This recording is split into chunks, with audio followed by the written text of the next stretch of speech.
MBBS in just 16 lakhs. Kyrgyzstan, Central America, Russia, Georgia. Orbit Global Education. Hats off to supreme court 15 అంశాలను కూడా జారీ చేసింది.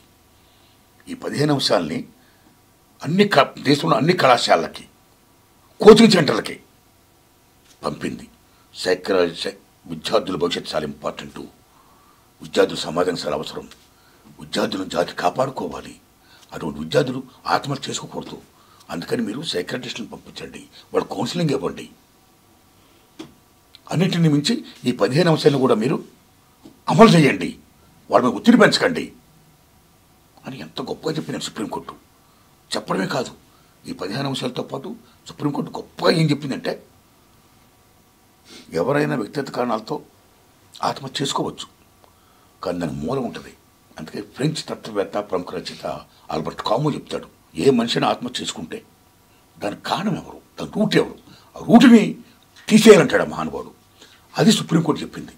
ఆ రూట్ ఏంటి? ఈవేళ ఈ ఒత్తిడి, ఈ వ్యాపారం, ఈ కుట్రలు, కుతంత్రాలు, ఈ విద్య అనేది ఈ మాఫియా చేతిలో పడిపోయి ఈ రకంగా చేయడం వల్ల, ఇంపోజ్ చేయడం వల్ల ఒత్తిడి మీరిపోయి బీభక్తి జరుగుతుంది. జరగకూడదు. అలా జరగకుండా ఉండాలంటే వైద్యని మనం జాతీయం చేయాలి, ప్రభుత్వం నడపాలి. బికాజ్ సంక్షేమ రాజ్యం కాబట్టి. ప్రపంచంలోనే పెట్టుబడిదారు వ్యవస్థ కంట్రీస్ కూడా, అమెరికా లాంటి కంట్రీస్ కూడా వైద్యని యూరోప్ కంట్రీస్ చాలా దేశాలు ఫ్రీగా ఇస్తాయి ప్రజలకి. అయ్యే బేర్ చేస్తాయండి. అది మీరు బేర్ చేయండి. బేర్ చేస్తే ఈ కష్టాలు ఉండవు, అందరికి ఈక్వల్ అవకాశాలు వస్తాయి, సెక్షన్స్ ఉండవు. ఈ సెక్షన్స్ ఇవాళ ఏమైపోయాయి, మీకు బాగా డబ్బున్న వాళ్ళందరూ చదువుకునే ప్రైవేట్ కళాశాలలు అయిపోతూ, గ్రామీణ ప్రాంతాల నుంచి బడుగు బలహీన వర్గాలు, పేదలు, మధ్యతరగతి వాళ్ళు, ఇటువంటి వాళ్ళందరూ గవర్నమెంట్ కాలేజీలో చదువుతున్నారు అనే నోషన్ వచ్చేస్తుంది. అంటే విభజించబడిపోయింది ఇవాళ రెండు రకాలుగా. అలా కాకూడదు. సో రాజ్యాంగం ప్రకారం అంబేద్కర్ మహానుభావుడు ఏమంటాడండి, విద్య ద్వారా సామాజిక న్యాయం వస్తున్నట్టాడినా. సో విద్యని అందరికీ ఈక్వల్గా ఇవ్వాలంటాడినా, ఉద్యోగాలను అందరికీ కూడా కల్పించాలంటాడినా. సో రాజ్యాంగ హక్కుల ప్రకారం ఈ విద్య వైద్య అందరికీ సమానంగా చెందాలంటే, సమాన అవకాశాలు రావాలంటే మొత్తం ప్రభుత్వమే విద్యారంగం నడపాలి. సుప్రీంకోర్టు కూడా అలాగా ప్రభుత్వం బాధ్యత తీసుకోవాలి. ఇది సంక్షేమ రాజ్యం అని చెప్పడం, నేను ఫీల్ అవ్వడం, నాతో పాటు మీలో కూడా ఫీల్ అవ్వడం, అందరి సంక్షేమ దృష్ట్యా అలా ఫీల్ అయిందే నేను చెప్పిన సినిమా ఇది, యూనివర్సిటీ పేపర్ లీక్ అండి. అంటే నేటి విద్యా వ్యవస్థను చూస్తే ప్రభుత్వ పాఠశాలలు కానీ, ప్రభుత్వ కాలేజీలు కానీ, ఆ కాలేజీల్లో వాళ్ళ కొడుకుల్ని కానీ, వాళ్ళ బిడ్డల్ని జాయిన్ చేయడానికి అందరూ సంకోచిస్తున్నారు. అవునండి. అంటే ప్రభుత్వ పాఠశాలలో కానీ, ప్రభుత్వ కళాశాలలో కానీ ఫ్యాకల్టీ అనేది పెంచితే డెఫినెట్గా అందరూ ఈ కళాశాలలో జాయిన్ చేయడానికి అందరూ ఇంట్రెస్ట్ చూపుతారు సార్. అలాంటి ఏదైనా డిస్కస్ చేస్తున్నారు ప్రభుత్వ పాఠశాలలో? మంచి మాట చెప్పారు, మంచి ప్రశ్న వేశారు, వెరీ గుడ్. ఎందుకు ఈవేళ ప్రజలు మ్యాక్సిమం ప్రైవేట్ సెక్టర్ మొగ్గు చూపుతున్నారు? బికాజ్ వాళ్ళ బిడ్డలకి గొప్ప గొప్ప ఎడ్యుకేషన్ వస్తుంది ఆశతో. ఎందుకు ప్రభుత్వ పాఠశాలకి అంత ఇంపార్టెన్స్ ఇవ్వట్లేదంటే, బికాజ్ మీరు అన్న పాయింట్ చాలా ఇంపార్టెంట్. అందుకే ప్రభుత్వ పాఠశాలలో విద్య బలోపేతం కావాలంటే డాక్టర్ కొఠారి గారు చెప్పినట్టు 30% నిధుల్ని ప్రభుత్వ విద్యారంగానికి కేటాయించాలి. ఆ విషయం నేను సినిమాలో చెప్పానండి. నిధులు కేటాయించడం కదా, ఇప్పుడు టేక్ ఫీజు రియంబర్స్మెంట్ విషయంలో అనేక మంది విద్యార్థులు ప్రైవేట్ కళాశాల చదువుతున్నారు, రైట్? వాళ్ళకి ఫీజు రియంబర్స్మెంట్ ద్వారా గవర్నమెంట్ డబ్బులు పే చేస్తుంది. ఒక్కొక్క దశలో గవర్నమెంట్ డబ్బులు పే చేయడం కొంచెం లేట్ అయిందనుకోండి, వాళ్ళు ఏం చేస్తున్నారు, ఎగ్జామ్స్ టైంలో ఆర్టిక్స్ కూడా ఇట్లా రాయించట్లా. అప్పుడు చాలా దారుణంగా విద్యార్థులు మానసిక ఒత్తిడికి గురవుతున్నారండి. వాళ్ళు ఏం పాపం చేశారండి? సో అది రాకూడదు. అందుకని గవర్నమెంట్ ప్రైవేట్ సెక్టార్కి ఫీజు రియంబర్స్మెంట్ పేరున ఇలాగ నిధులు ఇచ్చే బదులు మొత్తం అసలు ప్రైవేట్ సెక్టర్కి ఇవ్వకుండా గవర్నమెంట్ ఆ నిధులు మొత్తం చేసుకొని వీళ్ళు చదువు చెప్తే చాలా బాగుంటుంది కదా. మేజర్ పాయింట్ అండి. ఎందుకంటే ప్రైవేట్ కళాశాలలు ఏమైతే ఉన్నాయో అవి దుర్మార్గం ఇన్ టైంలో ఆర్టికల్ ఇవ్వకపోవడం అనేది కరెక్ట్ కాదు. ప్రభుత్వం కూడా చర్యలు తీసుకోవాలి. ఎందుకనండి, మేము ఐఫై ఫెసిలిటీ ఇస్తామనుకుని ప్రైవేట్ కళాశాలలు ముందు పబ్లిసిటీ బ్రహ్మాండం చేసి మ్యాక్సిమం ఫీజులు వసూలు చేసి తెరామాస్ పిల్లలు జాయిన్ అయిన తర్వాత అనేక రూమ్స్ మీరు చూడండి, కొన్ని బాగుంటాయి, చాలా రూమ్స్ ఇరుకిరికి గదులు ఉంటాయండి. ఆడుకోవడానికి జాగాలు ఉండవు, వ్యక్తిత్వ వికాసాలకు ఉండవు, ఆటలో పాటలో ఉండవు, కేవలం చదువు గదువు, ఇరుకు గదులు మొత్తం బీభత్సంగా. అవి కళాశాల లేకపోతే ఇరుకు గదులు అన్నంత ఫీల్ అయ్యేటట్టు ఉంటాయండి. అదేం న్యాయం చెప్పండి. అలాగే రీసెంట్గా ఒక అమ్మాయి ఫీజు కట్టకపోతే ఒక ప్రైవేట్ కళాశాల హాస్టల్ గదిలో అమ్మాయిని బంధించేశారు. తల్లిదండ్రులు వచ్చి విడిపించుకోవాల్సిన దుస్థితి వచ్చిందండి. సో ఇలాంటి అనర్థాలు జరగకుండా ఉండాలంటే, ఇలా లేకుండా ఉండాలంటే మొత్తం గవర్నమెంటే దాన్ని ఎడ్యుకేషన్ సిస్టమ్ తీసుకొని అందరికీ చదువు చెప్పింది అనుకోండి, అన్ని అవకాశాలు ఇచ్చి ప్రభుత్వ రంగానికి నిధులు బాగా కేటాయించి మీరన్నా ఏవైతే ఉన్నాయో ఫెసిలిటీస్ అన్ని కల్పించి ప్రభుత్వ విద్యారంగాన్ని బలోపేతం చేస్తుంది అనుకోండి, ఎంత గొప్ప ఉంటుందండి. అలా చేయాలని కోరుకుంటున్నా. అదే నా సినిమా యూనివర్సిటీ పేపర్ లీక్ అండి. అంటే ఈ సినిమాలో ఇంగ్లీష్ మీడియం ప్రాధాన్యత, ఇంగ్లీష్ మాధ్యమం ప్రాధాన్యత గురించి కూడా ఎక్కువ చర్చించినట్టుగా. ఎస్ సార్, ఉందండి. సార్ ఉందండి. ఎందుకంటే ఈ సినిమాలో పిహెచ్డి కోసం చాలామంది అప్లై చేస్తారు, వాళ్ళు రాసుకొని చేస్తారు. ఆ దశలో వీళ్ళ గ్రామాల నుంచి పల్లె నుంచి చాలామంది వస్తున్నారు కదా, యూనివర్సిటీలో చదువుతున్నారు. వాళ్ళు ఆ పిహెచ్డీలు పొందేటప్పుడు ఆ ప్రొఫెసర్లు కొంతమంది ఇంగ్లీష్ స్పెల్లింగ్ కరెక్ట్ కాదు, బట్లర్ ఇంగ్లీష్ లైక్ దిస్ అన్న కొన్ని నీటితో పెట్టి వాళ్ళకి పిహెచ్డీ పట్ట ఇవ్వకుండా చేస్తున్నారండి కొద్దిమందికి. సో ఇంగ్లీష్ అనేది పెద్ద పాయింట్ అయిపోయింది. సో ఇంగ్లీష్ మీద కమాండ్ అనేది మోస్ట్ ఇంపార్టెంట్.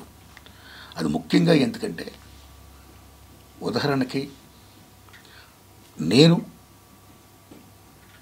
76-77లో డిగ్రీ తీసుకున్నాను, బిఏ. నేను సామాన్య రైతు బిడ్డని, పల్లెటూరు మాది.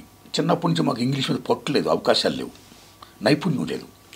హై స్కూల్కి వెళ్ళిన తర్వాత ఇంగ్లీష్ చదవడం అంటే భయం, టచ్ లేకపోవడం, సడన్గా చదవడం అనేది కష్టమైపోయేది, ఎక్కడ ఫెయిల్ అయిపోతున్న భయం. అలాంటి దశలో అప్పుడు సీఎం ఉమ్మడి ఆంధ్రప్రదేశ్ అండి కాసు బ్రహ్మానందరెడ్డి గారు, ఉమ్మడి ఆంధ్రప్రదేశ్కి సీఎం కాసు బ్రహ్మానందరెడ్డి గారు. ఆయన తెలుగు మీడియం పెట్టారు. ఆయన తెలుగు మీడియం పెట్టారు కదా, మేము సంకలేగరేసాం. అబ్బా తెలుగు మీడియం పెట్టారు కొన్ని హ్యాపీ, ఇంగ్లీష్ భయం అవసరం లేక బ్రహ్మాండంగా రాసేసి పాస్ అయిపోవచ్చని. అలాగే మేము చదువుతూ చేస్తున్నామండి. మేము డిగ్రీ పూర్తి చేసాం తెలుగు మీడియంలో, బిఏలు, బీకామ్లు, బిఎస్సీలు లైక్ దిస్. మా ఫ్రెండ్స్ అందరూ అలా పాస్ అయ్యారు, నేను పాస్ అయిన బిఏ. ఇంకా ఎంఏలు, ఎంకామ్లు, ఎంఎస్సీలు లైక్ దిస్ ఇంకా ఫ్రెండ్స్ పాస్ అయ్యారు. ఆ తర్వాత ఈ డిగ్రీలు పోస్ట్ గ్రాడ్యుయేషన్ చేసిన తర్వాత ఎక్కడికి వెళ్తారు? ఉద్యోగాలకు వెళ్తారు. ఉద్యోగాలకు వెళ్ళినప్పుడు ఆ ప్రశ్నపత్రాలు ఇంటర్నేషనల్ లింక్ లాంగ్వేజ్ ఇంగ్లీష్లో ఉండడం వల్ల ఈ ఇంగ్లీష్ మీద పట్టు లేని వాళ్ళకి, ఏ తెలుగు మీడియం దొరికిన వాళ్ళందరికీ కూడా కష్టమైపోయే ప్రశ్నపత్రాలు పూరించడం. చాలామంది ఫెయిల్ అయ్యారండి. ఫెయిల్ అయ్యే చివరికి వాళ్ళు ఏమైపోయారండి? గుమస్తాలు, అటెండర్లు, ప్యూన్లు, ఈ దేశ సార్వభౌమాధికారాన్ని కాపాడే జవాన్సు, ఇంటర్నల్ సోవరెంటీ కాపాడే పోలీసులు అయ్యారండి. అలా ఇంగ్లీష్ మీద పట్టుండి ఆ ప్రావీణ్యత ఉంది ఎవరైతే బాగా ఆ ఇంటర్నేషనల్ లింక్ లాంగ్వేజ్ ఇంగ్లీష్లో ప్రశ్నపత్రం ఉండడం వల్ల అవి పూరించారో వాళ్ళందరూ గొప్పగా ఉద్యోగాలు సంపాదించారండి. They became IAS, IPS, engineers, doctors, what not everything. So because of this English medium, Telugu medium అనే రెండు పెట్టడం వల్ల ఇంగ్లీష్ మీడియం చేసిన వాళ్ళందరూ, ఇంగ్లీష్ మీద పట్టున్న వాళ్ళందరూ బ్రహ్మాండంగా డెవలప్ అయ్యారు, చాలా టాప్లోకి వచ్చారండి. తెలుగు మీడియం చదివిన వాళ్ళందరూ చాలా చిన్న చిన్న ఉద్యోగాలతో వాడు ఉన్నారండి. అంటే ఓ రకంగా విద్య ద్వారా సామాజిక న్యాయం వస్తుందని అంబేద్కర్ మహానుభావుడు చెప్పింది. బికాజ్ ఆఫ్ దీస్ లాంగ్వేజెస్ వల్ల సామాజిక న్యాయం జరగట్లేదు కదా, అంతరాలు ఇంకా బాగా పెరిగిపోయండి. అలాగ అంతరాలు పెరిగిపోకుండా ఉండాలంటే ఇంగ్లీష్ మీడియము మాతృభాష మన తెలుగుతో పాటు, మన భాష, అమ్మ భాష, మన తల్లి భాషతో పాటు ఇంగ్లీష్ మీడియం కూడా ప్రాథమిక దశ నుండి విద్యను బోధించాలి, ప్రాథమిక దశ నుండి ఇంగ్లీష్ను బోధించాలి అని చెప్పాను సార్ సినిమాలో. ఎందుకంటే ఇలా ప్రపంచం బికాజ్ ఆఫ్ మెకనైజేషన్, గ్లోబలైజేషన్ కుగ్రహం అయిపోయింది. ఈ కుగ్రహం అయిపోయింది. అసలు ఇంటర్నేషనల్ లింక్ లాంగ్వేజ్ ఇంగ్లీష్ లేకపోతే ఏమవుతుందంటే, విదేశాల నుంచి వచ్చేవాళ్ళు ఇక్కడ పరిశ్రమలు పెట్టారనుకోండి, ఇది చేశారనుకోండి, వాళ్ళకి ఏదైనా హోటల్లో వాళ్ళు దిగినప్పుడు వాళ్ళ భోజనం కావాలని సర్వర్ ఉద్యోగం కూడా వాళ్ళు ఇంగ్లీషు వచ్చి ఉండాలండి, లేకపోతే కష్టమైపోతుంది ఇవాళ. అందుకే అమ్మ మన మాతృభాష అయితే నడిపించే నాన్న భాష ఇంగ్లీష్, మనుగడ భాష ఇంగ్లీష్ ఇవాళ. బికాజ్ ఎందుకనండి, రవేస్తమించిన బ్రిటిష్ సామ్రాజ్యం ఉన్నాం, బ్రిటిష్ రూల్ చేయబట్టి ప్రపంచంలో చాలా భూభాగాన్ని అతను రూల్ చేశాడు. అప్పుడు ఇంగ్లీష్ని వాళ్ళు అలవాటు చేశారు. మీకు అర్థమైందా? దానివల్ల ఇంగ్లీష్ నేర్చుకోవాలి. ఇది మోస్ట్ ఇంపార్టెంట్ అండి మనుగడ కోసం. మన మాతృభాష ఎంత ఇంపార్టెంటో ఈ మనుగడ కోసం ఇంగ్లీష్ కూడా అంత ఇంపార్టెంట్ నేర్చుకోవాలి అని చెప్పే సినిమాలో. అందుకే అంబేద్కర్ మహానుభావుడు తెలుసు మీకైనా, ఆయన కొలంబియా, ఆక్స్ఫర్డ్, జర్మనీ అనేక యూనివర్సిటీలో ఆయన చదివాడు, దేశాలు తిరిగాడు. అన్నీ చేసిన తర్వాత ఆయన మాట అంటాడు, ఆయనకి ఇంగ్లీష్ మీద ఎంత పొట్టు అంటే దానికి ప్రాధాన్యత తెలుసుకొని అంత పొట్టు సంపాదించాడు ఆయన. ప్రపంచ 10 మంది మహామేధలు కూడా ఏడైనా. ఆ మహానుభావుడు ఎవడంటే ఏమంటాడంటే, పులి పాలు తాగితే ఎంత బలమో ఇంగ్లీష్ నేర్చుకుంటే అంత బలం అంటాడు ఆయన. అంటే the importance of English is such అంటాడు ఆయన. అలాగే మహాత్మా జ్యోతిరావు పూలే తెలుసు మీకు, మహానుభావుడు, గొప్ప సంఘ సంస్కర్త, బడుగు బలహీన వర్గాల ఆశాజ్యోతి. ఆయన భార్య సావిత్రిబాయి పూలే. మహాత్మా గాంధీ కంటే ముందు మహాత్మా జ్యోతిరావు పూలే. ఆ మహానుభావుడు భారతదేశంలో బ్రిటిష్ పీరియడ్లో భారతదేశానికి ఎటువంటి విద్యా విధానం కావాలని కమిషన్ ఇస్తే ఆ కమిషన్ ముందు మహాత్మా జ్యోతిరావు పూలే ఆ అధికారులతో, నా దేశంలో ఉన్న నా జాతికి మీరు ఇంగ్లీష్ నేర్పండి అంటాడు ఆయన.